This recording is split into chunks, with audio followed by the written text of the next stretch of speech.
La grande foire juridique annuelle faisant la promotion du droit célèbre en 2023 sa première décennie. Le Salon du droit.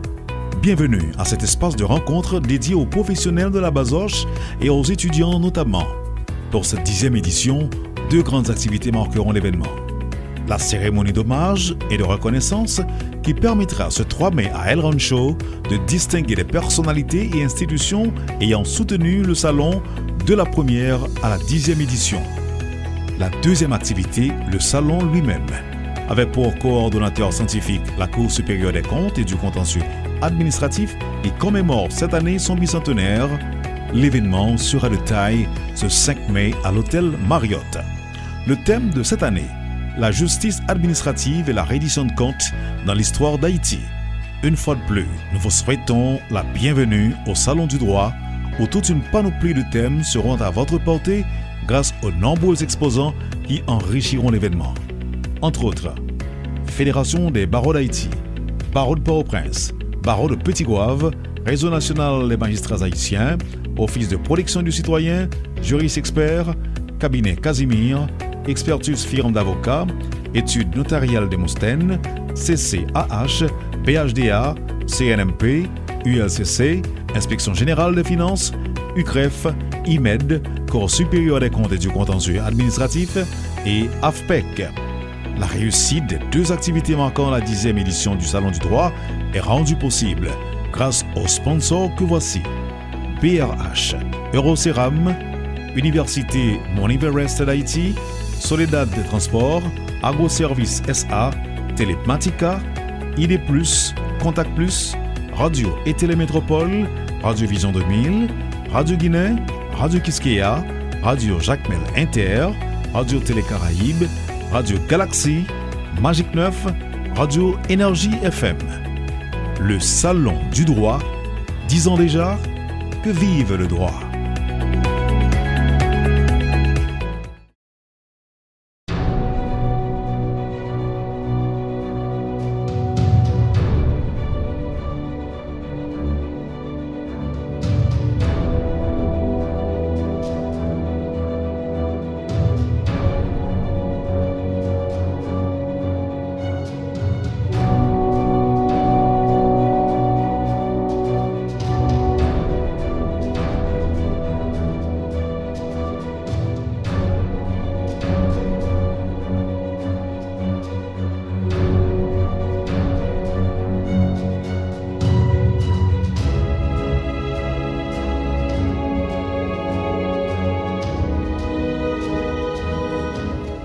Madame la ministre de la Culture et de la Communication et ministre AI de la Justice et de la Sécurité publique, Monsieur le protecteur adjoint du citoyen, Madame la présidente de la Cour supérieure des comptes et du contentieux administratif, Mesdames, Messieurs les directeurs généraux,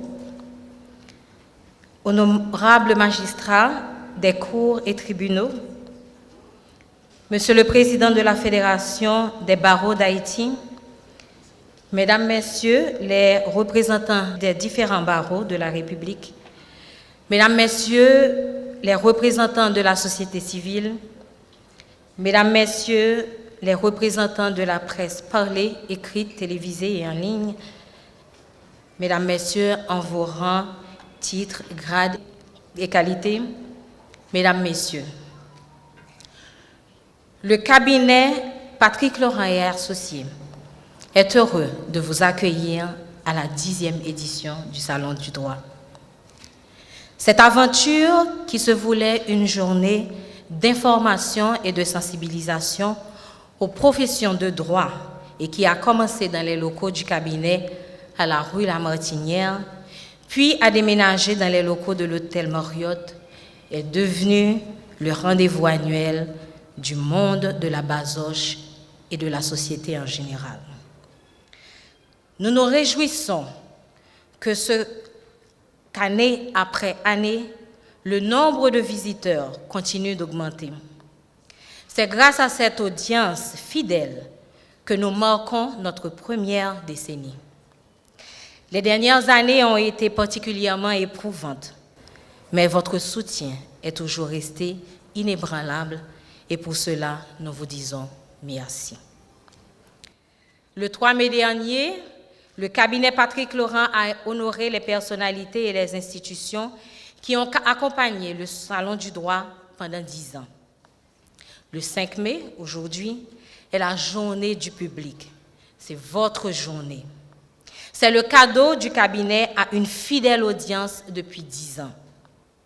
Merci aux étudiants en droit, aux écoles, aux exposants, aux sponsors, aux médias, au public en général.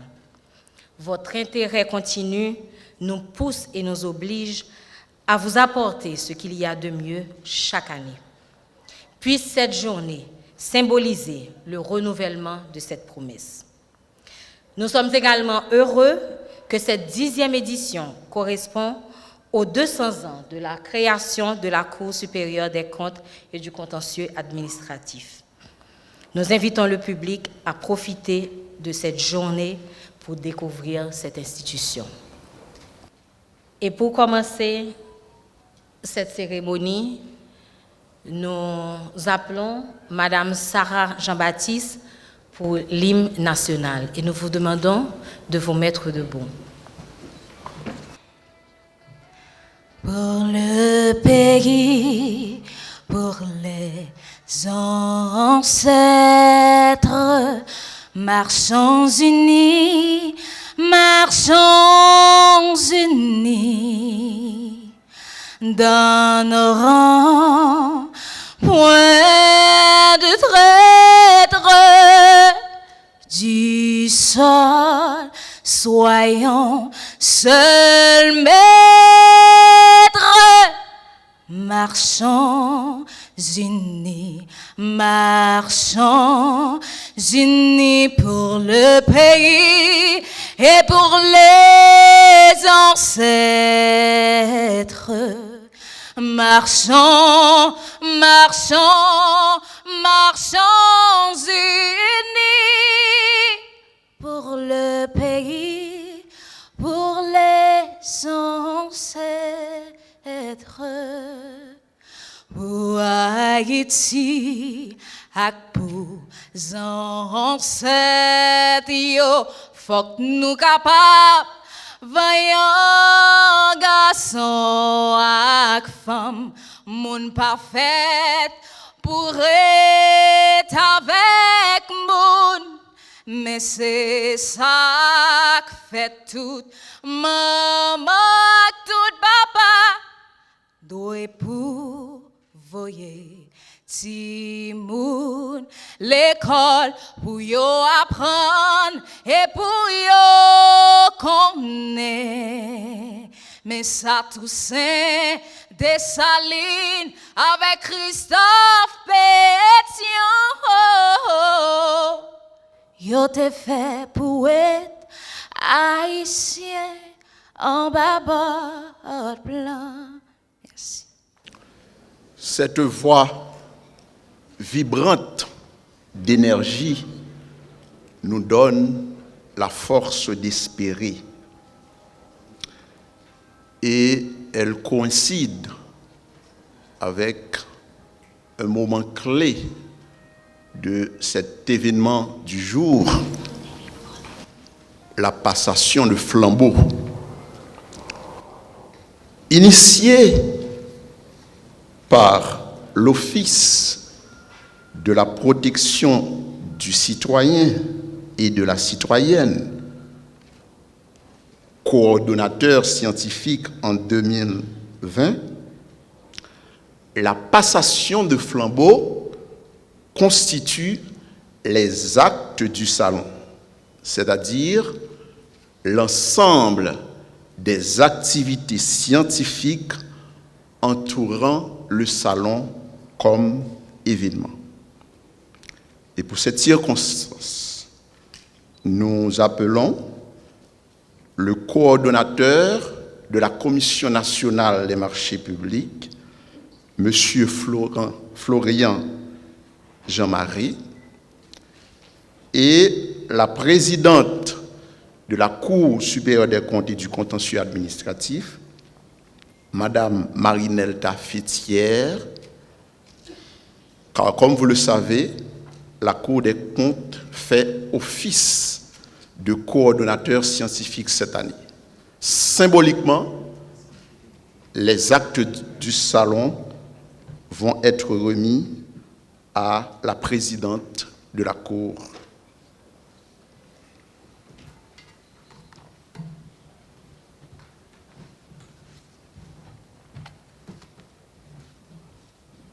L'heure est vraiment solennelle. L'heure est solennelle parce que c'est le moment tant attendu par le cabinet Laurent, le moment tant attendu par la Cour supérieure des comptes pour recevoir les flambeaux des mains de la CNMP. L'année dernière, à pareille heure, la CNMP a eu le privilège de recevoir des mains de l'OPC le flambeau du salon. Et la CNMP avait promis de garder le flambeau haut avec la flamme toujours allumée. La CNMP a tenu promesse. Le flambeau est resté très très haut. Et la flamme est restée allumée. Et ce matin, c'est un privilège pour nous de remettre le flambeau à la Cour supérieure des comptes et du contentieux administratif. Mais bien avant, nous tenons à dire un merci spécial au cabinet Laurent qui avait placé sa confiance en la CNMP pour la 9e édition. Et c'était vraiment une bonne occasion pour la CNMP parce que la CNMP était en pleine campagne de sensibilisation, de communication et de formation. Donc, le salon, la 9e édition, a renforcé cette série de formations, de conférences que la CNMP a eu à organiser pendant cette année. Un merci également aux représentants de l'OPC qui nous avaient passé le flambeau avec fierté. Et maintenant, c'est le moment de dire merci aussi à tous nos fidèles collaborateurs de la CNMP, mes collègues qui sont là. Je leur demande de bien vouloir se mettre debout, les membres de la commission. Monsieur Dalbert Claude, qui a dirigé la commission, qui a planifié la 9e édition. Madame Sandra Toussaint-Joseph. Monsieur Noël Michel Laguerre, les 3 membres. Il nous manque un membre qui est en déplacement. Et toute l'équipe de la CNMP, je vous demande de vous mettre debout. Ce sont des gens, des hommes et des femmes qui ont travaillé fortement pour la réalisation de la 9e édition. Merci. Et tout ce qui a été fait pendant la 9e édition est consigné dans un document appelé Acte du Salon. Et ce matin, nous avons le privilège de remettre officiellement les actes du Salon au cabinet Laurent et à la Cour supérieure des comptes et du contentieux administratif. La Cour des comptes reste la Cour des comptes. Comme nous l'avions dit mercredi dernier, nous sommes convaincus qu'en recevant les flambeaux des mains de la Commission nationale des marchés publics, donc ça c'est toujours une bonne habitude, après avoir étudié les dossiers à la CNMP, les dossiers doivent se rendre toujours à la Cour pour être enregistrés. Mais ce qui est intéressant, après l'enregistrement, une fois que la Cour finit d'approuver les dossiers doivent être encore retournés à la CNMP pour être validés. C'est un signe qui prouve que le cabinet Laurent aura encore à retourner vers la CNMP pour un autre salon, parce que la 9e édition a été quelque chose de spécial. Si c'est vrai. Hein? Donc, Madame la Présidente de la Cour supérieure des comptes et du contentieux administratif, symboliquement, je vous passe le flambeau du salon. Je souhaite ardemment que la même flamme qui a animé la CNMP pendant toute l'année écoulée anime également la Cour supérieure des comptes, de manière à ce que des événements puissent être réalisés, puisque vous êtes à votre 200e anniversaire, et que l'année prochaine, à pareille heure, on m'a déjà soufflé que c'est, je ne vais pas citer les noms, mais un bon frère à moi, qui va recevoir les flambeaux. Donc je souhaite que cette année soit couronnée de succès pour la Cour, et que l'année prochaine, à pareille heure, vous puissiez, comme moi, avec joie, remettre les flambeaux officiellement à une autre institution. Je vous remercie et je vous souhaite du succès pour cette nouvelle année.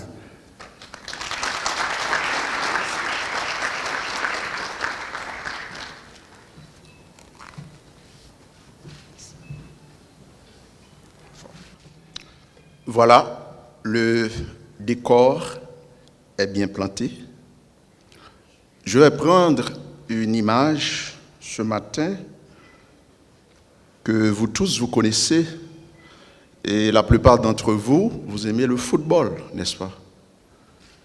Si vous avez une équipe, il y a aussi un coach, un entraîneur derrière cette équipe. Dès les premiers moments du salon, on était les portes ouvertes sur l'exercice de la profession d'avocat en Haïti. Et aujourd'hui, on est salon du droit et on a 10 ans. Au-delà de cette équipe dynamique qui travaille très dur pour l'organisation de ce salon, et comme je vous disais, il y a un coach. Et en cette circonstance, j'appelle Maître Patrick Laurent, directeur général du cabinet Patrick Laurent et associé, pour ses propos de circonstance.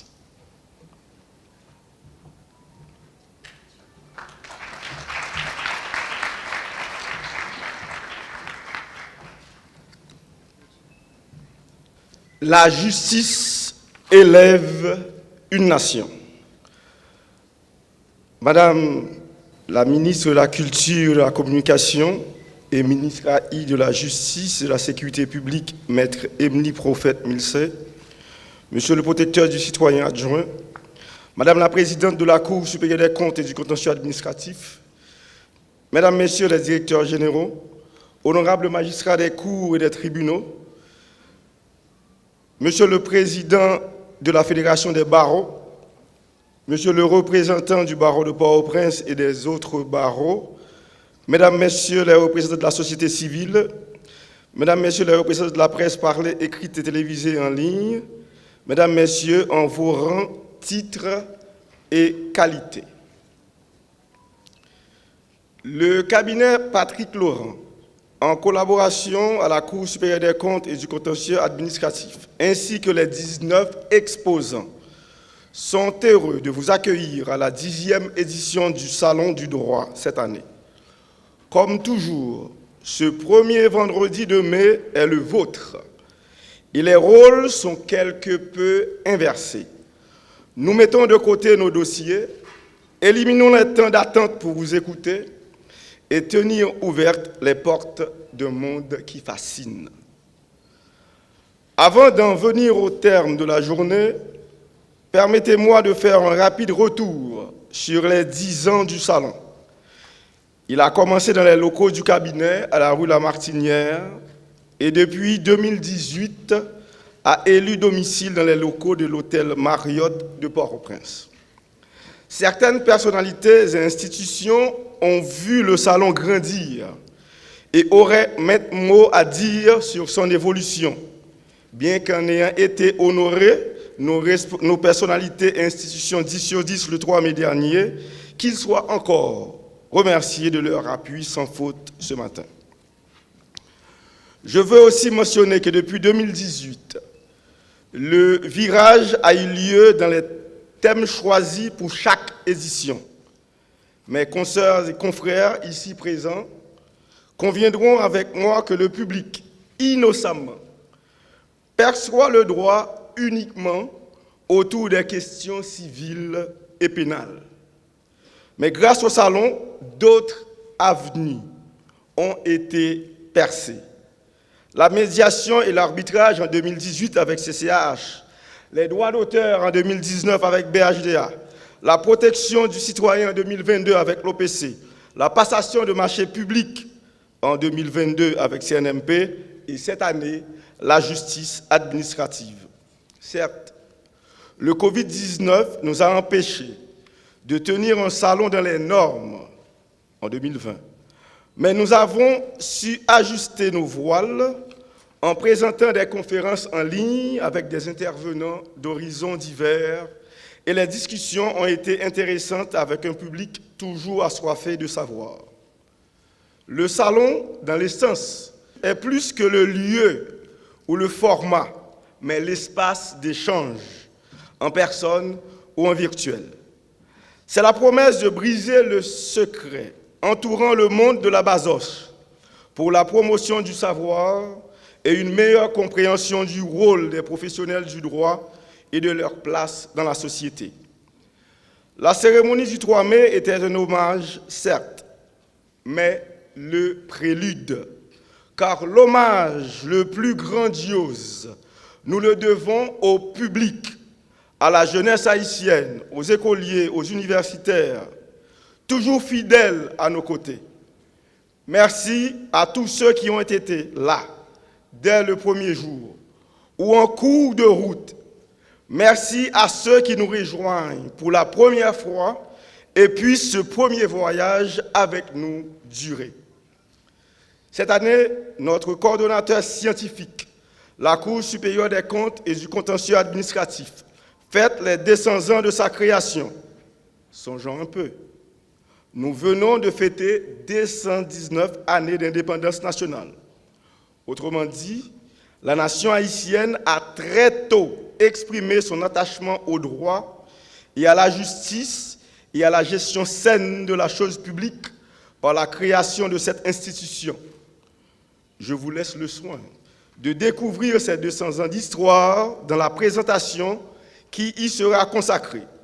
Mais je veux souligner ici que le public peut s'attendre à découvrir des belles pages d'histoire et à comprendre le combat d'une institution à travers les ans pour garder les valeurs qui représentent le fondement même de notre nation. Cette année, le thème choisi est « La justice administrative et la reddition des comptes dans l'histoire d'Haïti ». Comme les années précédentes, les présentations auront pour but d'ouvrir les portes de cette institution, tout en favorisant de fructueux échanges entre les professionnels et le public. Mais le choix de cette année d'apporter un aspect historique vient de ce que la nation haïtienne se trouve face à des choix. Nous voulons donc, par cette réflexion autour de cette thématique, apporter notre contribution, car pour répéter l'illustre Winston Churchill, un peuple qui oublie son passé se condamne à le revivre. Si nous connaissons notre histoire, nous saurons mieux décider de notre avenir. Nous voulons donc remercier la Cour supérieure des comptes et du contentieux administratif, et en particulier la présidente Mme Marinelta Fétière, et profitons de souhaiter un bon anniversaire à l'institution. Nous voulons remercier l'équipe organisatrice, le cabinet Patrick Lorrain Associés, la Cour supérieure des comptes et du contentieux administratif, les sponsors, la Banque de la République d'Haïti, Eroceram Plus, VGH, Soledad, Agroservice, Telematica, Université Mont-Everest d'Haïti, Contact Plus, ID Plus, Radio Métropole, Radio Vision 2000, Radio Télé-Guinée, Radio Kiskeya, Radio Jacques Melinter, Radio Télévision Caraïbes, Magique 9, Radio Télé-Énergie, Radio Télé-Galaxie, les exposants, Fédération des barreaux d'Haïti, Barreau de Port-au-Prince, Barreau de Petit-Goâve, Réseau national des magistrats haïtiens, Office de protection du citoyen, Cour supérieure des comptes et du contentieux administratif, Conseil supérieur du pouvoir judiciaire, juristes experts, cabinet Casimi, cabinet Expertus, études notariales Démosthène, CCAH, BHDA, CNMP, ULCC, cabinet Patrick Laurent et Associés, UCREF, IMED, AFPEC, Inspection Générale des Finances, et nos auteurs en signature. Puissent les conférences, en salle et dans les stands de nos différents exposants, édifier le public et alimenter les réflexions au-delà de la journée du 5 mai. Je veux emprunter le mot de Stanislas. La méconnaissance du droit ne dispense pas du savoir de rendre compte, mais la connaissance en dispense souvent. Avec la CSCCA, le cabinet Patrick Laurent et Associés se donne le défi de vous doter des connaissances nécessaires, pas pour vous affranchir de votre obligation de rendre des comptes, mais de comprendre la nécessité de le faire. Profitez pleinement de votre salon. Merci.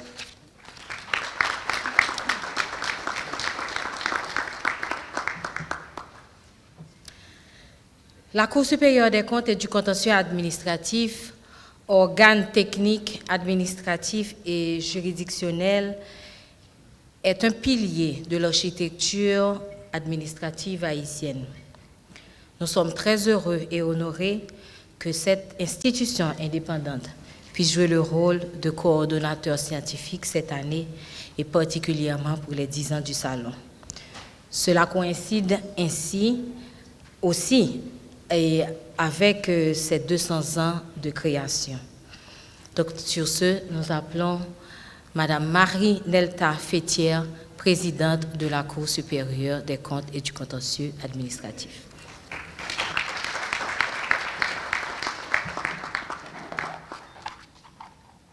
Madame la ministre, Monsieur le vice-président de la CSCCA, Mesdames et Messieurs les conseillers, chers collègues, Mesdames, Messieurs les grands commis de l'administration d'État, Mesdames, Messieurs les membres des barreaux d'avocats, Mesdames, Messieurs les membres des associations de magistrats, Mesdames, Messieurs les membres des institutions supérieures de contrôle, Mesdames, Messieurs les membres des organisations des droits de l'homme, Mesdames, Messieurs les sponsors et les organisateurs du Salon du droit, Mesdames, Messieurs les membres de l'auditoire du Salon, Mesdames, Messieurs les représentants des médias, de la presse audiovisuelle, parlée, écrite et en ligne, chers invités en vos rangs respectifs, encore bonjour.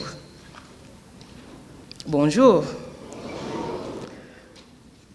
C'est un honneur pour moi de prendre la parole ce matin au nom de la Cour supérieure des comptes et du contentieux administratif, coordonnateur scientifique du Salon du droit, sa 10e édition. La CSCCA apprécie à sa juste valeur l'idée qui a donné naissance à ce construit d'hommes et de femmes de loi qui se sont érigés en vigile de l'ordre constitutionnel et légal.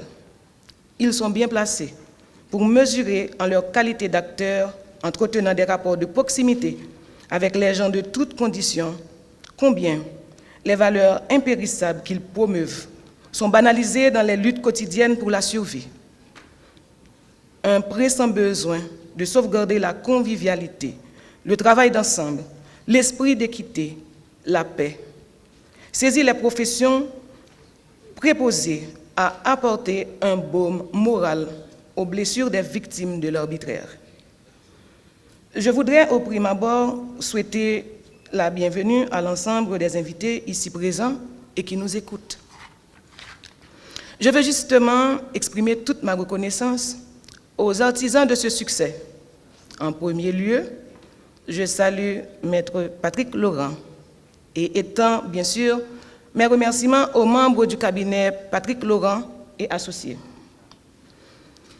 Le maintien et l'entretien de cet espace voué au droit a contribué à lancer un message réconfortant pour le citoyen ordinaire dont les droits imprescriptibles ne sont point garantis. Aujourd'hui, lorsque le droit à la vie est sacrifié impunément, les adeptes de Thémis ont du grain à moudre. Proclamer, vulgariser le droit représente une bouffée d'oxygène pour les esprits affaissés par les toxines du pessimisme. La Cour l'a bien compris en agençant un menu susceptible de requinquer l'auditoire et de lui redonner de l'espoir. Le droit est l'instrument le plus direct et efficace pour modifier les structures et les institutions. Il est créateur d'avenir. Le droit interprète le sens de la vie nationale et marque les pulsations de la patrie. Il décèle les besoins et les tendances de la société, les influence positivement et coordonne les sentiments et les aspirations collectives. Il embrasse le génie national et le traduit en formule de vie génératrice d'avancement. La Cour supérieure des comptes et du contentieux administratif a beau jeu de scander le thème de ce salon: la justice administrative et la reddition des comptes dans l'histoire d'Haïti. En fait, la CSCCA est une juridiction spécialisée chargée de la distribution de cette justice qui véhicule l'équité, l'huile, les rouages de l'État et garantit la santé de la vie publique.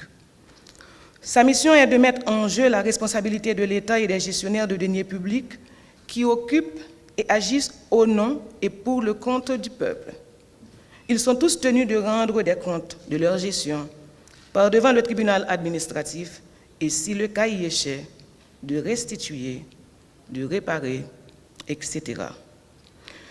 Je veux d'abord remercier l'ensemble des animateurs et des intervenants qui ont accepté de prendre part aux conférences qui vont se tenir devant nous ce matin. Ils nous permettront, je l'espère, de faire progresser notre réflexion sur ce sujet complexe et passionnant qui nous rassemble aujourd'hui, la justice administrative et la reddition de comptes dans l'histoire d'Haïti. À ce constat, le Salon défonce la galerie de la justice judiciaire, s'étend et s'ouvre à la Cour, formant un admirable tandem qui apporte au menu scientifique de cette année, avec des interventions de qualité, des professionnels les mieux aguerris, les mieux salivés aux sciences, techniques et stratégies juridiques, administratives, comptables, d'audit et de vérification. Mesdames, Messieurs, vous allez faire connaissance avec la Cour supérieure des comptes et du contentieux administratif dans son rôle de contrôle administratif et juridictionnel des finances publiques. Au moment où la République est en proie à toutes sortes de maux, traverse un autre Jéricho, une autre mer rouge de son histoire. Nous sommes ici, fidèles au rendez-vous. Bravo au cabinet Laurent et associés. Tous ces organismes, toutes ces institutions, parties prenantes du Salon, dont les missions sont définies et le fonctionnement régulé, doivent s'articuler autour de la construction de la justice et de sa philosophie sécurisante. Leurs actions doivent être coordonnées pour adresser la protection des vies et des biens et la cohérence de la fonction de contrôle en vue d'un optimum social à atteindre. Rendre compte, principe fondamental de l'État de droit, qui garantit le fonctionnement selon les normes, est une obligation légale. La reddition de comptes, c'est une norme exécutoire.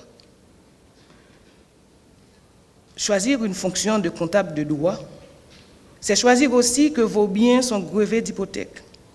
C'est aussi de se soumettre à la juridiction des comptes pour tous les ordonnateurs qui relèvent de sa juridiction.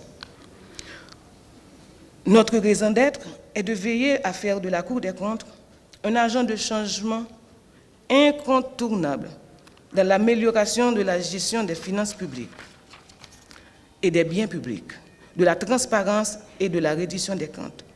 Cela implique aussi que la Cour soit crédible, imprégnée des valeurs de professionnalisme, d'intégrité et aussi au service de l'intérêt public. La Cour supérieure des comptes a un rôle d'encadrement et d'assistance qui vise à prévenir la mauvaise gestion des finances publiques. L'histoire a démontré l'absence d'une culture de reddition de comptes des grands commis de l'État. Le contrôle financier imposé par la Constitution depuis 1805 n'a pas eu grand impact positif sur la tenue des finances publiques. Ces problèmes ont défié le temps et soulevé des questions pertinentes qui renvoient à la misère ambiante et au fonctionnement inefficace de l'État. Alors, où se situe le problème? Les mécanismes de contrôle sont-ils inefficaces? la volonté politique de mise en œuvre est-elle absente? La Cour célébrera le bicentenaire de sa création d'instances de contrôle haïtiennes. Je devrais dire qu'il y a vraiment de nous applaudir. Mais hélas, il n'y a pas vraiment lieu de s'enorgueillir. Le discrédit des responsables publics ne cesse de s'amplifier dans l'opinion publique. Je ne saurais terminer sans remercier d'une façon particulière le Conseil de la Cour, la commission du bicentenaire de la CSCCA avec pour président le vice-président de la Cour, le conseiller Pierre Volmar de Messieurs, et le staff du cabinet Laurent et associés qui se sont défoncés pour nous permettre de vivre ce moment comme le coordonnateur sortant. Je suis peiné, car cela n'arrive qu'une fois l'an. Alors, chers invités, ne vous gênez pas. Profitez pleinement de cette journée qui sera, je vous promets, inoubliable. Serrons les coudes, engageons-nous pour le triomphe du droit et de la justice administrative. Je vous remercie sincèrement de votre haute attention. Merci.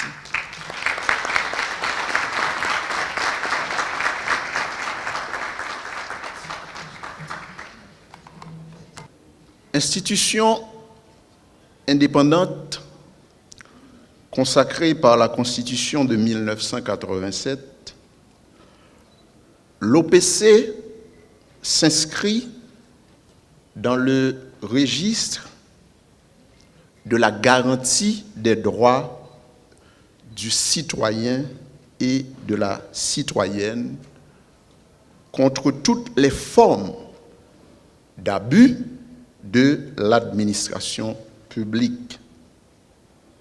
C'est le protecteur adjoint, M. Amos Auguste, qui portera la parole de la protection. Monsieur Auguste. Je me fais l'honneur ce matin de porter la parole, le message du docteur Renan Edouville, qui n'est pas là avec nous ce matin. Donc je vais vous livrer son message. Monsieur le directeur du cabinet, Patrick Laurent, Madame la présidente de la Cour des comptes et du contentieux administratif, Madame la ministre de la Culture et de Communication, ministre et de la Justice et de la Sécurité publique, Monsieur le coordonnateur de la CNMP, il vient de passer le flambeau, il voulait toujours garder, voilà, donc c'est le coordonnateur sortant. Monsieur le représentant de la Fédération des barreaux, distingués membres de la Cour supérieure des comptes et du contentieux administratif, Monsieur le directeur général de l'ULCC, Madame la directrice générale de l'OPC, Madame la directrice générale de l'IGF, distingués membres de la Commission nationale de passation de marché, distingués membres du Conseil supérieur du pouvoir judiciaire, Monsieur le conseiller, Monsieur le secrétaire technique, Monsieur le directeur du cabinet du ministre de la Justice, Mesdames, Messieurs, en vos rangs, grades, titres et qualités, Mesdames, Messieurs de la presse parlée, écrite, télévisée et en ligne. Mesdames, Messieurs, il m'est vraiment difficile d'exprimer mes regrets de ne pas pouvoir être présent physiquement ce matin à l'hôtel Marriott pour accompagner et supporter l'estimable, le distingué confrère Maître Patrick Laurent et toute son équipe dynamique dans le cadre de la tenue de la 10e édition du Salon du droit. Cette année, le Salon va se dérouler dans un contexte sociopolitique extrêmement difficile, où l'insécurité fait rage. En mai 2021, tout comme en 2022, on dénonçait au Salon l'insécurité. Mais cette année, la situation s'aggrave. On est très inquiet, mais nous ne devons pas baisser les bras.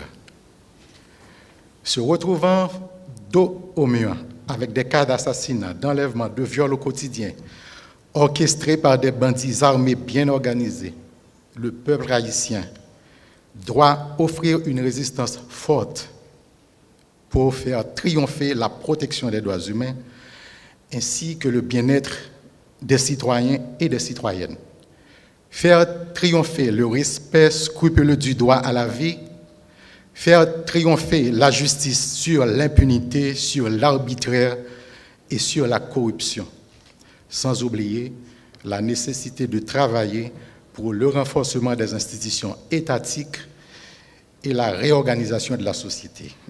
Et justement, parlant de renforcement des institutions, qui est l'un des paramètres de la démocratie, c'est l'occasion pour nous de saluer l'engagement des honorables membres de la Cour supérieure des comptes et du contentieux administratif qui acceptent la lourde tâche de coordonnateur scientifique pour cette 10e édition. Je vous assure, avec la CSCCA, il est certain que les débats seront intéressants et instructifs, comme cela a été l'année dernière avec la CNMP. En 2021, bien sûr, avec l'Office de la protection du citoyen.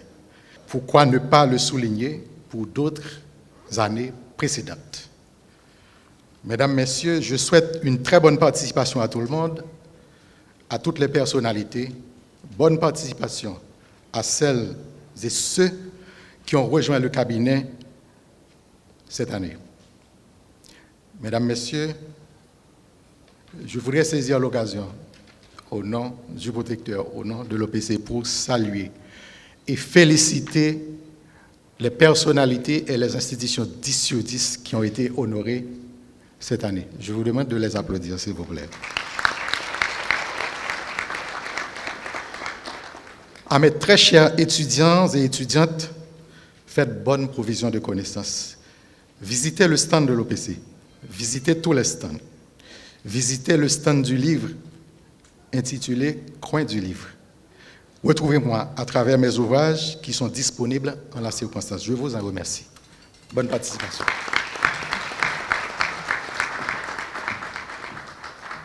Merci, Monsieur le protecteur adjoint. Même si le contexte est difficile, mais nous nous sentons protégés avec la présence du protecteur adjoint.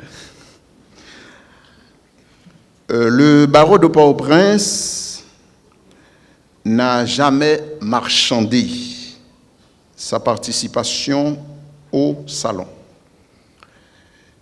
Dès les premiers moments, sa contribution à la réussite de cet événement est remarquable.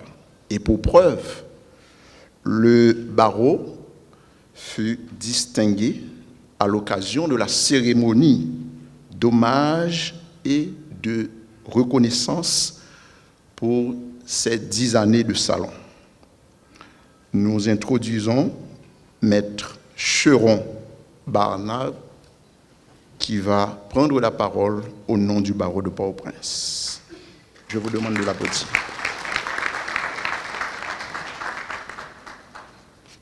Au nom du bâtonnier de l'Ordre des avocats de Port-au-Prince, Marie-Suze Legault, au nom des avocats et des avocates de ce barreau, en ma qualité de secrétaire ad interim, je l'insigne honneur et le privilège de prendre la parole aujourd'hui dans cette noble occasion, la 10e édition du Salon du droit, qui désormais devient une tradition dans le monde juridique haïtien.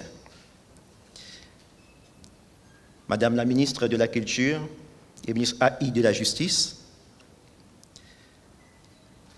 Madame la présidente de la CSCCA,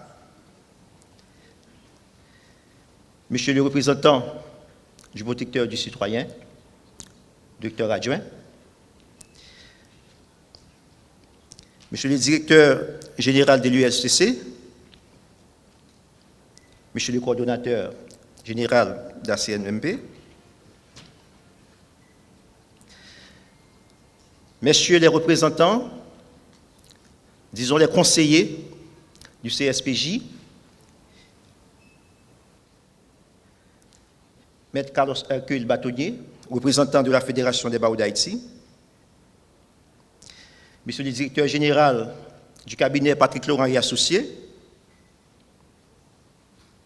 les membres de la presse, Mesdames, Messieurs, en vos rangs, grades, titres et qualités, Mesdames, Messieurs.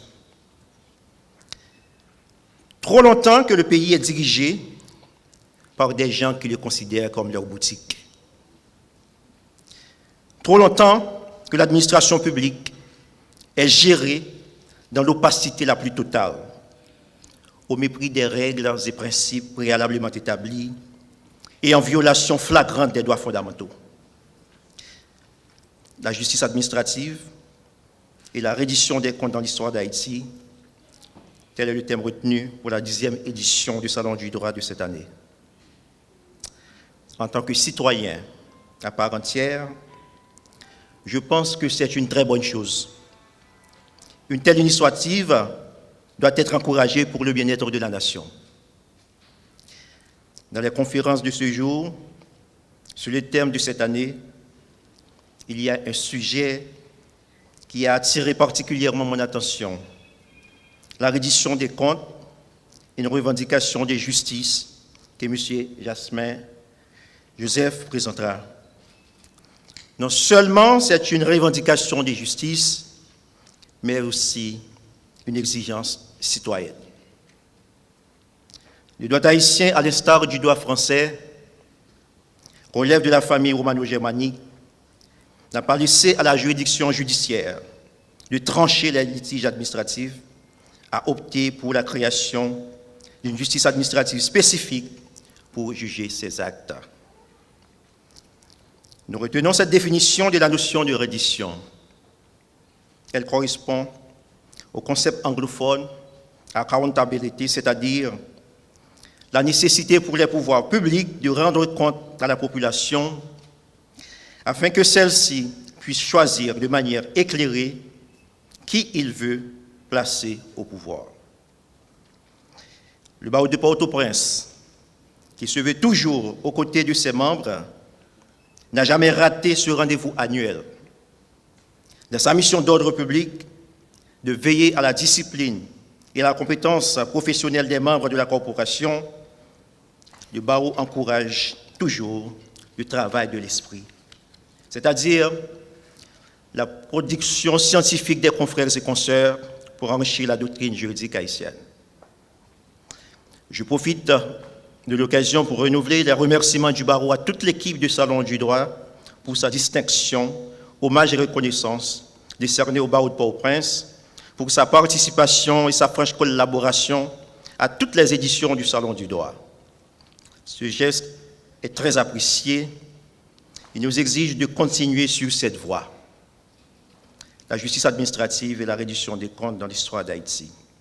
En toute honnêteté, je me sentirais fautif si je laissais passer cette occasion en parlant de tels sujets sans faire référence au feu bâtonnier Montféguier d'Orval, qui fut considéré comme un institutionnaliste, tellement il était épris du respect des normes établies.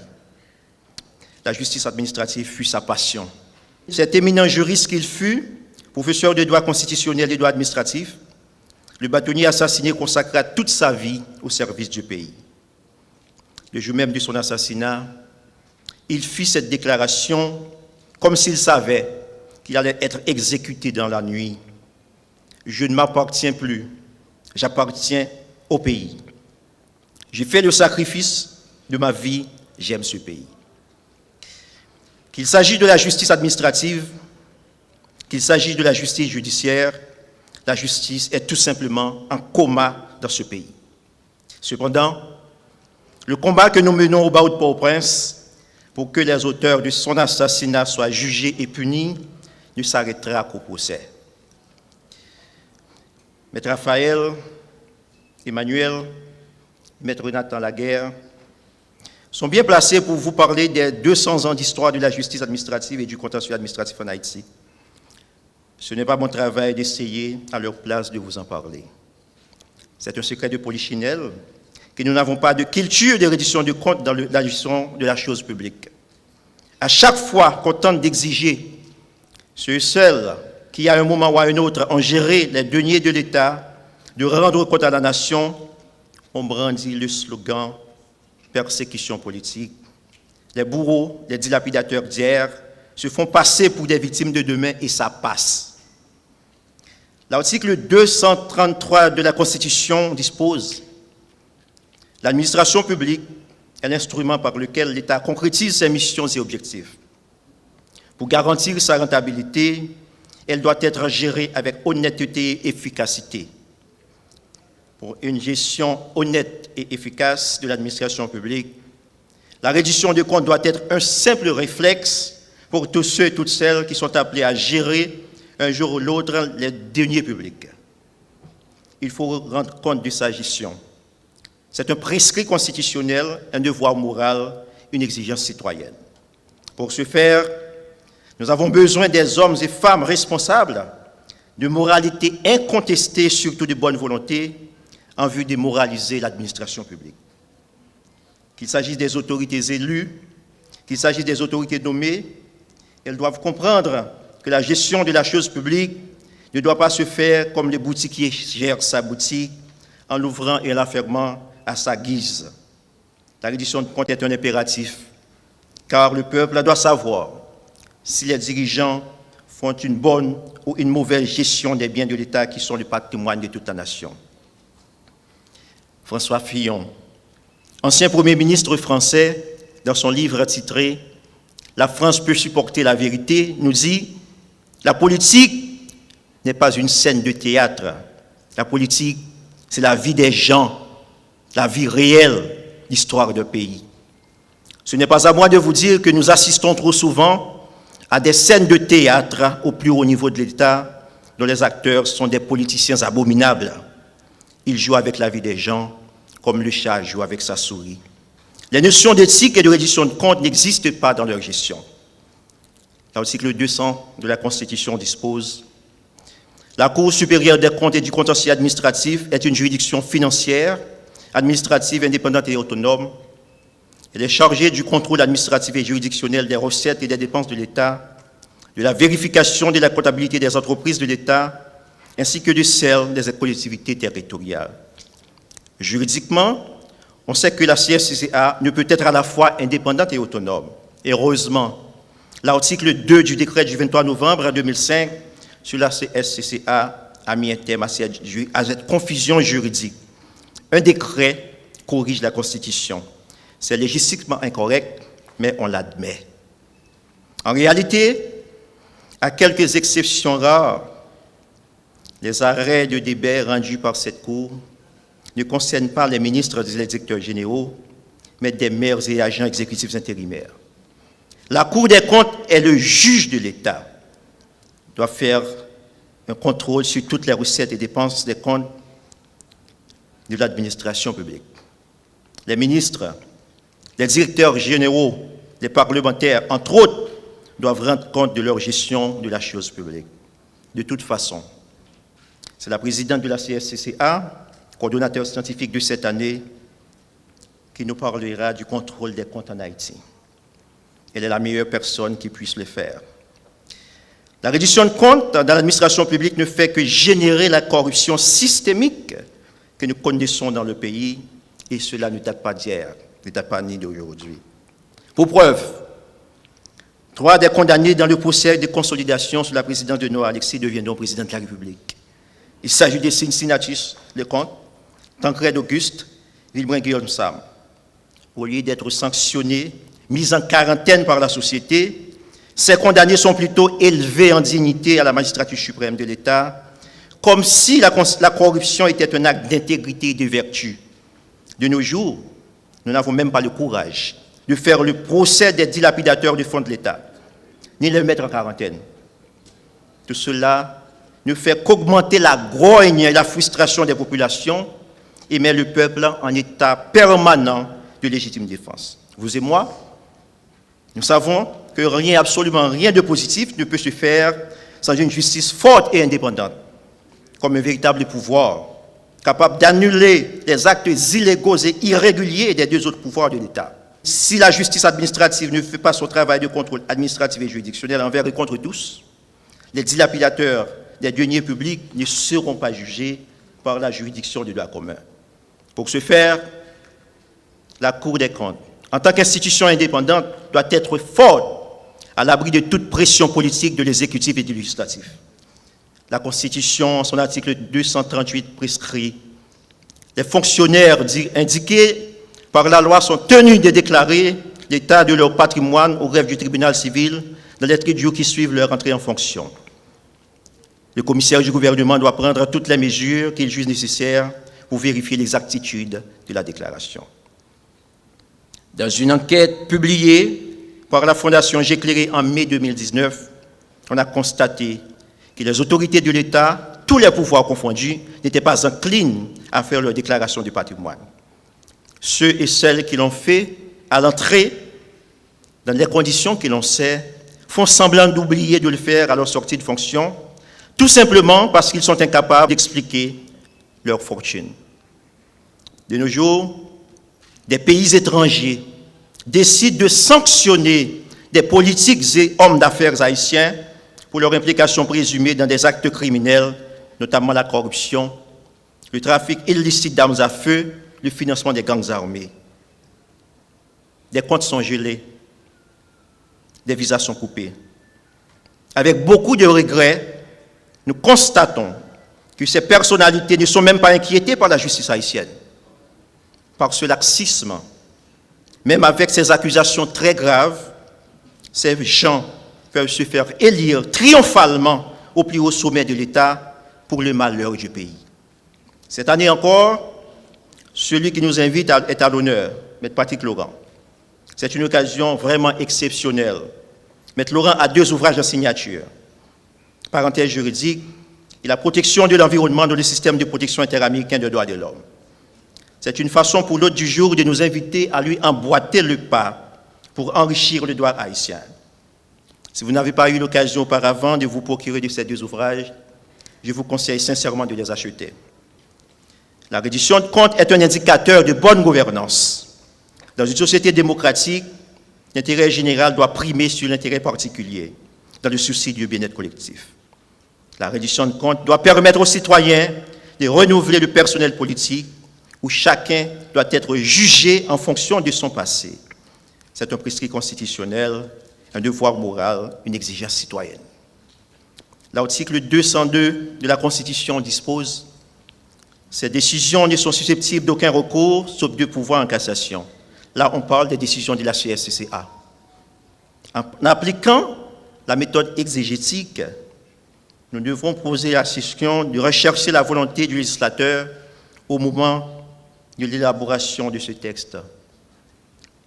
À quelle cassation les législateurs de 1987 faisaient référence, étant donné le dualisme dans le droit haïtien et du fait que la CSCA est une institution d'indépendance?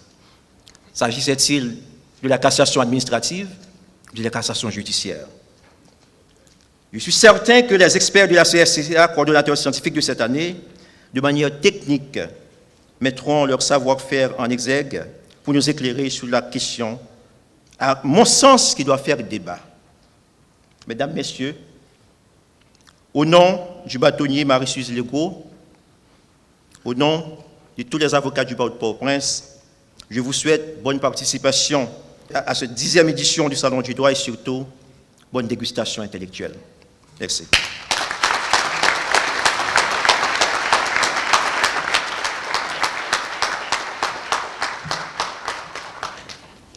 Merci, Maître Chéron. Il a été bâtonnier de l'Ordre des avocats de Port-au-Prince et ex-vice-président du Conseil électoral provisoire. Maître Carlos Hercule prendra la parole au nom de la Fédération des barreaux d'Haïti. Maître Hercule.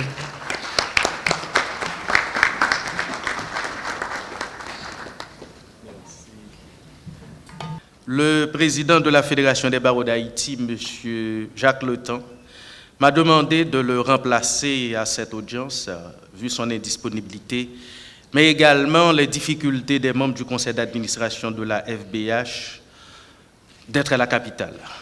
Et vous connaissez l'histoire mieux que tout le monde.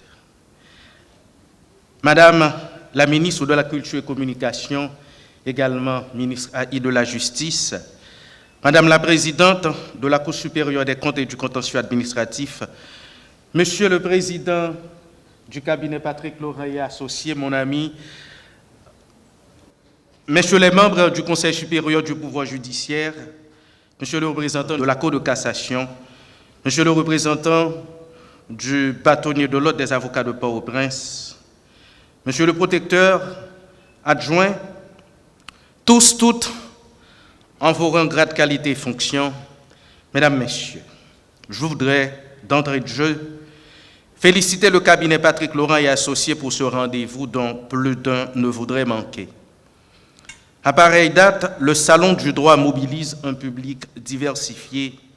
Cette année, malgré la situation sécuritaire, le salon est maintenu. Je me découvre donc devant cette foi inébranlable qui se révèle bien payante car nous y voilà donc à la commémoration de la 10e édition.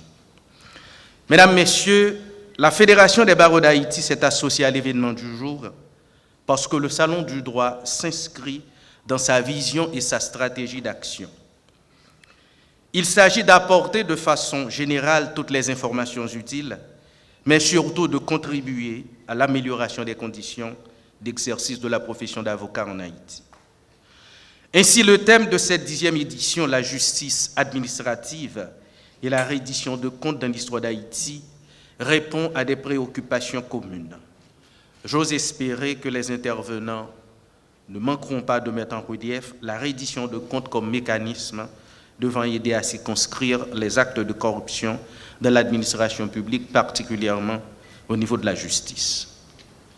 La corruption, ce fléau, la situation générale de l'insécurité et surtout les grèves à répétition ont affecté l'exercice de la profession d'avocat allant jusqu'au décrochage professionnel. Selon le rapport d'une étude publiée en mai 2021, les avocats sont confrontés à toutes sortes de mauvaises pratiques et difficultés entravant leur travail au niveau des tribunaux, prioritairement la corruption et la présence des racketteurs. Toujours selon cette étude commandée par la Fédération des barreaux d'Haïti, les grèves répétées des acteurs, juges, commissaires du gouvernement, avocats, huissiers, greffiers, avaient conduit à une réduction du nombre de jours de fonctionnement des tribunaux, soit 205 jours pour la période d'octobre 2016 à septembre 2020.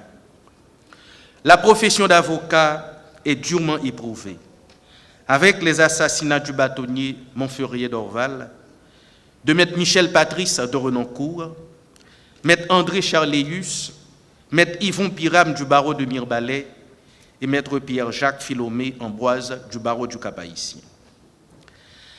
L'arrestation du secrétaire général de la Fédération des barreaux d'Haïti, maître Robinson Pierre-Louis, et sa détention préventive depuis bientôt 10 mois est scandaleux. Le libre exercice de la profession d'avocat est un droit fondamental qui interdit de confondre l'avocat avec son client. Au 8e congrès des Nations Unies tenu à La Havane, Cuba, en 1990, il a été adopté à l'unanimité les principes de base relatifs au rôle de barreau qui disposent à l'article 18 que les avocats ne doivent pas être assimilés à la cause de leurs clients du fait de l'exercice de leurs fonctions. Selon Joël et Didier Trouchet, le juge est au service de la loi. L'avocat représente les parties. L'huissier est un officier ministériel. Tous sont au service du peuple dont les droits et les devoirs sont garantis et au nom duquel la justice est rendue. Le rôle de l'avocat dans un État démocratique n'est pas à démontrer. Assimiler l'avocat à son client est donc une hypothèque sur l'état de droit. Mesdames, Messieurs, chers étudiants, chères étudiantes, chers écoliers et écolières, ce tableau peu élogieux traduit tout simplement les enjeux de la profession que vous devez bien appréhender au moment de vous engager. Il n'est point une démarche de découragement. Au contraire, il cherche à affiner déjà la résilience des postulants. La profession d'avocat est un combat de tous les instants, surtout dans les situations d'exception. Je termine en réaffirmant l'engagement de la Fédération des barreaux d'Haïti d'œuvrer au renforcement des barreaux comme ordre professionnel indépendant, mais également de contribuer au respect des règles de droit et à l'amélioration de l'administration de la justice pour un véritable état de droit haïtien. Longue vie à la profession d'avocat, bonne continuation au Salon du droit.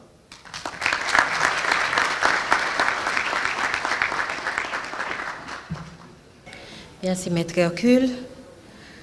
Avocate en incompatibilité au barreau de Petit-Goâve, poétesse, auteure, elle porte plusieurs chapeaux. Ministre de la Culture et de la Communication et ministre AI de la Justice et de la Sécurité publique. Madame la ministre, Maître Emily Prophète-Milsé, vous avez la parole.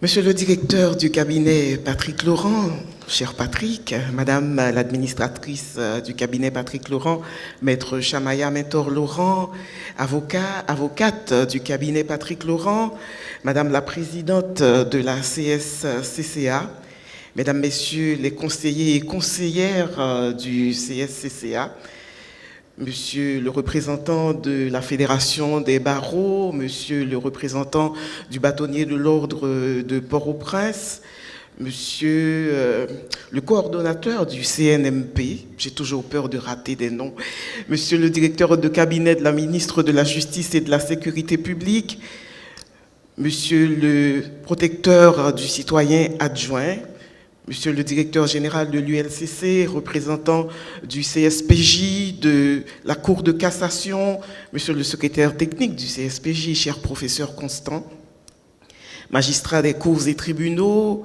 avocats, avocates, Mesdames, Messieurs de la presse, Mesdames, Messieurs, tout protocole respecté. Je commence évidemment en félicitant le cabinet Patrick Laurent pour cette 10e édition du Salon du droit. Et je vois que la passion n'a pas baissé. Il y a beaucoup de gens aujourd'hui, il y en a sûrement encore derrière les portes qui attendent impatiemment les interventions, débats, rencontres qu'il y aura tout au long de cette journée. Je sais ce que cela prend comme travail en amont et le cœur que tous les membres du cabinet Patrick Laurent mettent chaque année pour offrir au public un salon de qualité, un public très large. Cet événement désormais incontournable.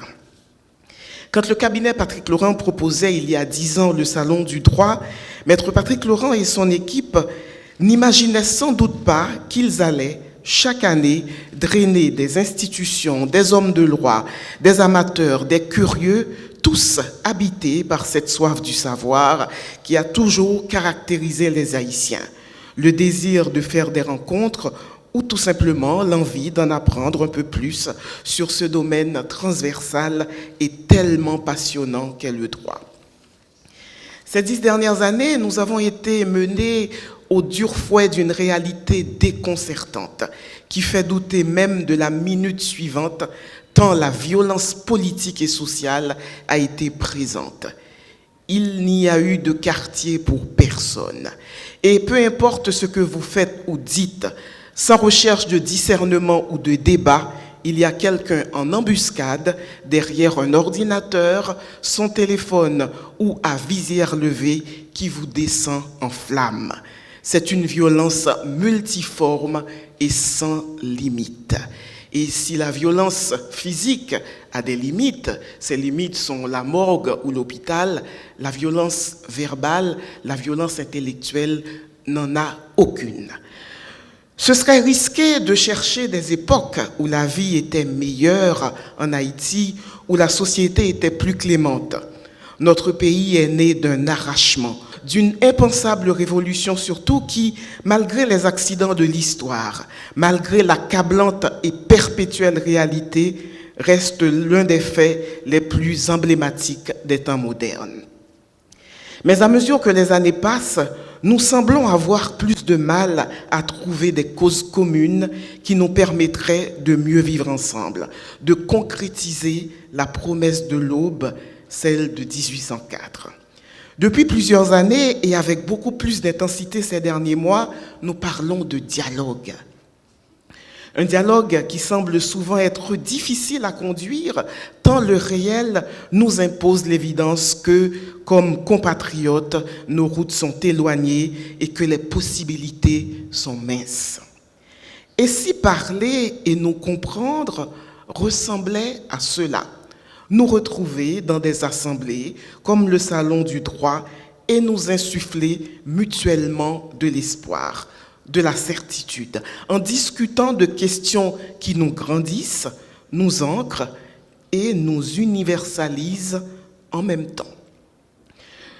Le Salon du droit du cabinet Patrick Laurent a permis de voir de plus près et de comprendre la mission de plusieurs institutions, dont l'Office de la protection du citoyen et de la citoyenne, le Bureau haïtien du droit d'auteur, la Commission nationale des marchés publics et, pour cette édition 2023, une institution phare de la République, la Cour supérieure des comptes et du contentieux administratif, dont nous commémorons les 200 ans cette année.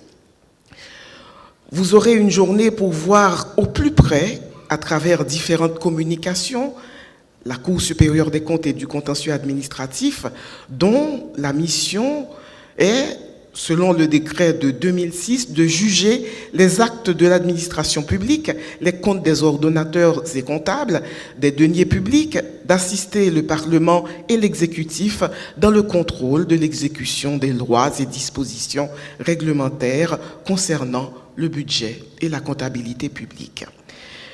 Je félicite la Cour supérieure des comptes et je sais que, Madame la Présidente, Messieurs les conseillers, vous allez envoyer du lourd aujourd'hui. Vous avez beaucoup de choses à dire. Le ministère de la Culture et de la Communication est heureux de tenir encore cette année sa place habituelle qu'il estime légitime au Salon du droit. Pour le ministère et pour les porteurs du Salon du droit, c'est un exemple de fructueux compagnonnage entre une agence gouvernementale et une structure professionnelle. Sincèrement, je pense que nos besoins de construire durablement et d'entretenir un état de droit nous obligent à développer ce type de rapport inscrit dans la durée entre les opérateurs privés et les acteurs publics. Je suis heureuse de parler au nom de la continuité d'une saine et efficace collaboration.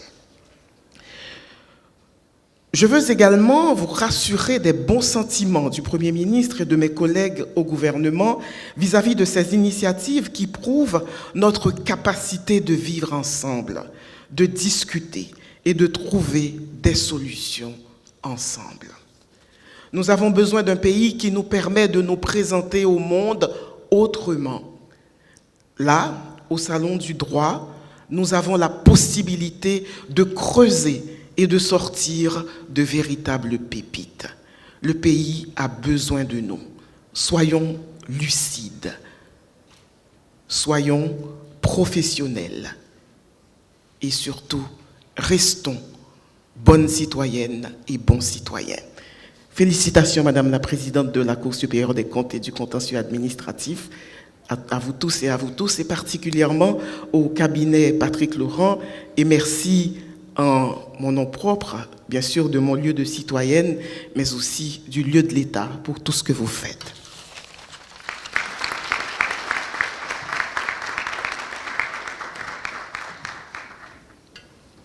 Merci, Madame la Ministre. L'année dernière a été introduit le prix du Salon. Ce prix récompense personnalités, institutions qui travaillent et qui font la promotion du droit, de la transmission, de la culture et des connaissances juridiques. Nous appelons Maître Patrick Laurent pour la remise du prix.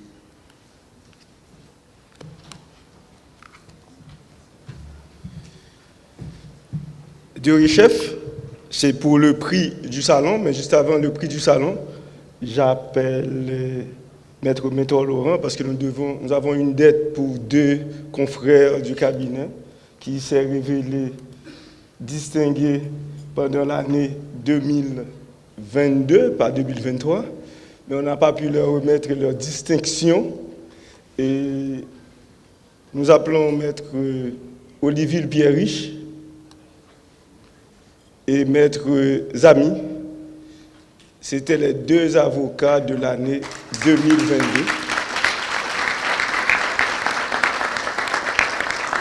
Et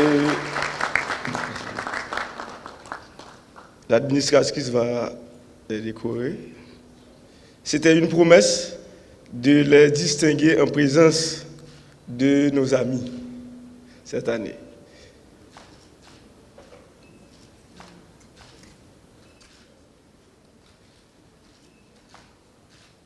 Chose promise, chose due. Félicitations, mes chers amis. L'année dernière, le prix du salon a été sponsorisé par l'Université autonome de Port-au-Prince. Cette année, le prix du salon est sponsorisé par l'Université Bon-Everest d'Haïti. Et c'est avec plaisir que j'appelle mon ancien doyen à la faculté de droit, Maître Kolo, à nous rejoindre ici.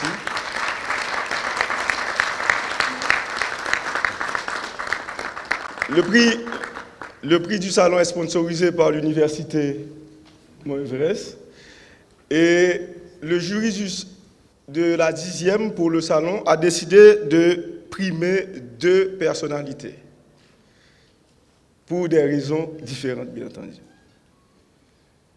Elle n'est pas avocate, mais elle dirige une institution de droits de l'homme. Elle n'est pas avocate, elle conduit un programme d'assistance légale en plein pays LOC.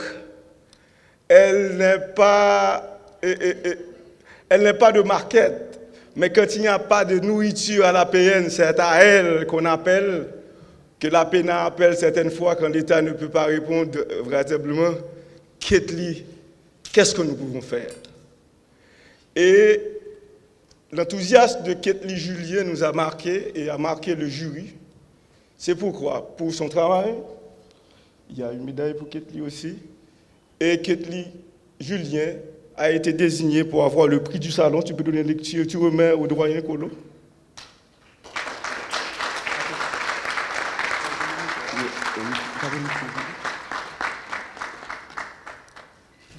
Ketli Julien, c'est avec plaisir que le jury du salon a décidé de vous remettre le prix du salon. Mesdames et messieurs, chacun en son rang, titre et qualité, l'Université Mont-Everest d'Haïti, dans toutes ses composantes, le rectorat, les décanats, les professeurs, les étudiants, l'administration, est heureuse, cette université, honorée du privilège de présenter cette plaque à Madame Ketli Julien. Mais permettez, avant de le faire, sans être redondant,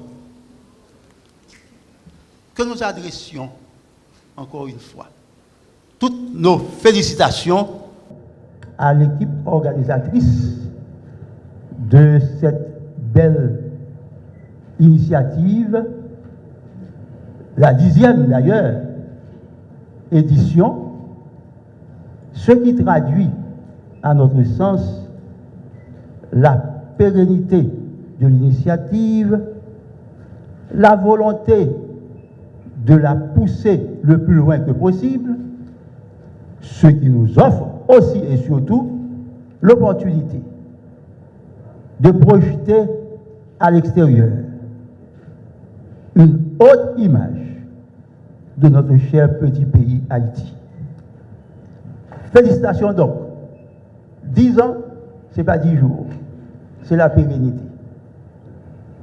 Et les thèmes qui ont été retenus, les organisations et institutions qui ont été associées prouvent justement tout l'intérêt que nous portons à cette belle initiative. Merci encore, félicitations à tous et à toutes. Maintenant, j'ai l'immense plaisir, au nom de l'Université Mont-Ivresse d'Haïti, de décerner ou de présenter le prix du Salon 2023 à Madame Ketli Julien pour son implication dans la lutte contre la détention préventive prolongée. Salon du droit, le 5 mai 2023. Encore Madame.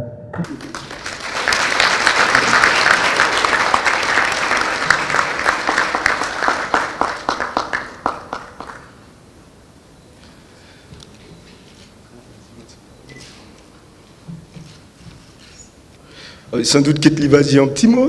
Alors tu peux parler là où tu es. Ne vous en faites pas.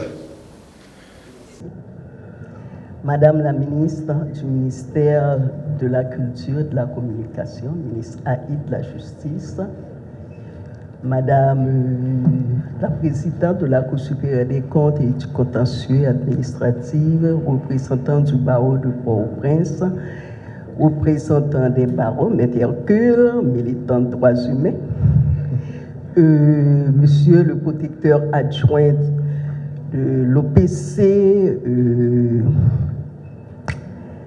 le staff de l'IMED, chers amis, mesdames, messieurs, en vos rangs, titres et qualités, mesdames, messieurs, je suis particulièrement honoré de recevoir ce prix prestigieux. Je le suis encore plus de pouvoir le recevoir en cette occasion spéciale, marquant la 10e édition de cette grande foire juridique. Permettez que je vous dise que ce prix est celui de toute une équipe qui, jour après jour, en dépit des difficultés, ne cesse d'œuvrer en faveur des droits humains et pour le respect de la dignité humaine. J'en profite pour dédicacer ce prix à toutes les personnalités. Je ne vais pas citer de nom, Maître Laurent, Maître Gervais Darius, et institutions qui ont, d'une manière ou d'une autre, contribué aux initiatives auxquelles l'IMED a été associé. Merci au Salon du droit pour votre soutien sans faille dans ce combat pour la réinsertion des mineurs en conflit avec la loi. Ces beaux fils d'Haïti, trop souvent marginalisés et victimes de tant de discrimination et d'exclusion, ils ont besoin du concours et de la solidarité agissante de tous les secteurs. Face à cette inégalité sociale dans laquelle nous partageons, ce forum nous donne l'opportunité de plaider pour la voix des sans-voix. Veuillez croire, mesdames et messieurs, que je suis plus que jamais motivé à accomplir cette noble mission. Merci de faire ce combat le vôtre. Merci. Merci à Madame Julien. Et cette année est très spéciale. Vous pouvez toujours rester. Cette année, c'est très spécial. Et nous avons donné le prix pour ces 10 ans à 2 personnalités. Et pour la deuxième personnalité, nous voulons marquer un fait historique. J'appelle le représentant du barreau de Petit-Goâve, Maître Johan Destin, puisque le barreau de Petit-Goâve souhaiterait aussi également, comme partenaire du salon, s'associer à ce deuxième prix pour marquer un fait historique au niveau de la Bazoche, du monde de la Bazoche en Haïti, et que le barreau de Petit-Goâve, par l'intermédiaire de Johan Destin, va faire l'introduction avant de dévoiler le prix du deuxième récipiendaire, n'est-ce pas? Vas-y. Madame la ministre de la Culture et de la Communication, ministre AI de la Justice, Mesdames et Messieurs, les hauts dignitaires en rang et vos qualités, au nom de l'Ordre des avocats de Petit-Goâve et au nom du bâtonnier de l'Ordre de Petit-Goâve, Maître Anthony Milor, j'adresse mes vives félicitations aux initiateurs et organisateurs de ce grand événement qui est à sa 10e édition. Il faut noter que chaque édition est une réussite. Cette réalisation de bonne facture sort toujours de l'ordinaire. Dans cette dynamique, pour cette 10e édition, les organisateurs, sur la base de critères bien définis, ont décidé d'octroyer 2 prix prestigieux à des personnalités triées sur le volet. Le barreau de Petit-Goâve est honoré du fait que l'une des récipiendaires soit membre de l'ordre, quoiqu'en incompatibilité. Il s'agit de la ministre Émilie Prophète-Milsé, première femme avocate à devenir ministre de la Justice, de la Sécurité publique en Haïti, quoique par intérim. C'est un fait historique qui restera gravé à jamais dans la mémoire de plus d'un. Le barreau de Petit-Goâve, une fois de plus, est honoré. Par ce prix, l'Ordre des avocats de Petit-Goâve se joint au salon du droit pour marquer ce fait historique. Je suis fier de vous. Ce fait qui nourrit l'espoir d'une avancée considérable dans notre histoire de peuple et trace une nouvelle voie vers l'effectivité de l'égalité de genre pour une société inclusive. Bravo, Madame la ministre. Après 219 ans d'indépendance, c'est pour la première fois que nous avons une femme avocate occupe le ministère de la Justice. Le Salon du droit souhaiterait et voudrait marquer cette date de concert avec le barreau de Petit-Goâve.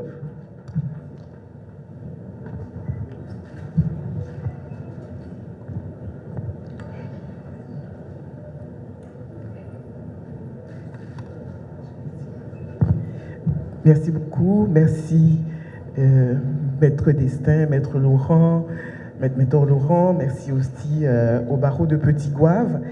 Je ne voudrais pas faire un second discours, mais je m'en voudrais de ne pas dire quelque chose parce que je suis très fière et très émue. Je suis très émue chaque fois que je suis honorée en Haïti. Je l'ai souvent été à l'extérieur, pas très souvent en Haïti, donc je suis très très heureuse de cela.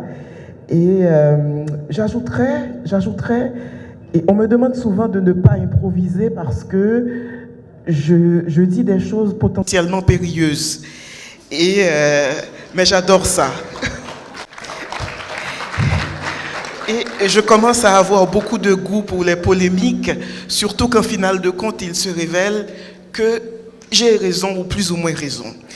Alors, Maître Mentor Laurent, que je cherche des yeux, et moi-même, sommes très très fiers d'appartenir au barreau de Petit-Goâve parce qu'on a fait maintes réflexions et on en est arrivé à la conclusion très souvent que le centre du monde est partout et peut-être là où nous sommes. Et il y a quelques mois, quelques semaines de préférence, au ministère de la Justice, nous appelions à un devoir de résistance. Et nous continuons à appeler à ce devoir de résistance et le fait que vous soyez là ce matin signifie peut-être que beaucoup d'entre vous sont prêts pour cette résistance. Résistance face au malheur, résistance face à la déliquescence complète de notre République. Il faut que nous puissions résister, résister et tous les matins penser à ce que nous allons opposer comme résistance à ceux qui veulent nous détruire. Merci beaucoup et je dirais, et j'espère que cela ne fera pas polémique, s'il y a une polémique, tant pis, qu'il faut en finir, oui,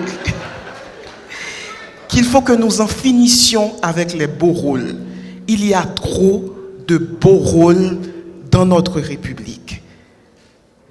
Beaucoup de gens veulent avoir les beaux rôles.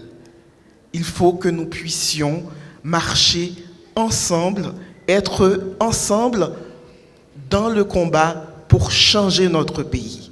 Il faut en finir avec les beaux rôles. Merci beaucoup. Mesdames et messieurs, merci. Je remets le lutrin. On va passer à la séance de conférence. Déjà, la 2e édition du salon. On prendra rendez-vous l'année prochaine, Dieu voulant, pour la 3e édition.